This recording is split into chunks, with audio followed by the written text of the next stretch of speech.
భారత రాజ్యాంగ నిర్మాత డాక్టర్ బిఆర్ అంబేద్కర్ జయంతి ఏప్రిల్ 14న ఘనంగా జరుపుకుందామని మాదిగ రిజర్వేషన్ పోరాట సమితి ఉమెన్ ప్రొటెక్షన్ వ్యవస్థాపకులు రామకృష్ణ మాదిగ తెలిపారు. కర్నూలు కలెక్టర్ కార్యాలయం ఎదుట అంబేద్కర్ జయంతి కరపత్రాలను రామకృష్ణ మాదిగ విడుదల చేశారు.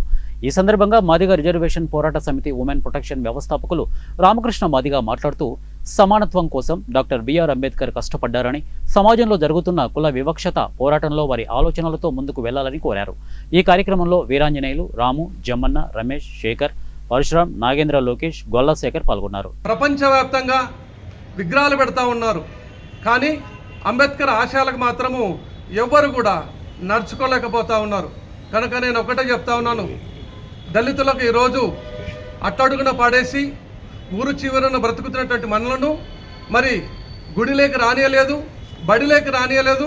అలాంటి దళితులను ఈరోజు స్వేచ్ఛా జీవితం ఇచ్చి ప్రపంచంలోనే ఎక్కడైనా స్వేచ్ఛగా తిరుగుతూ, స్వేచ్ఛగా అందరితో సమానంగా మేము చదువుకుంటూ, అందరితో మేము కలిసిమెలిసి తిరుగుతున్నటువంటి ఈ అవకాశం ఇచ్చినటువంటి అంబేద్కర్ గారికి ఎంత ఇచ్చినా కూడా, ఎన్ని అంబేద్కర్ జయంతులు చేసినా కూడా, లాస్ట్కి మా ప్రాణ త్యాగాలు చేసినా కూడా అంబేద్కర్ గారి రుణం తీర్చుకోలేమని చెప్పేసి ఈ సందర్భంగా నేను తెలియజేస్తా ఉన్నా. కనుక ప్రతి ఒక్కరు తెలుసుకోవాల్సినటువంటి విషయం ఏమంటే, అంబేద్కర్ గారికి ఆశయాలకు అనుకూలంగా నడచండి.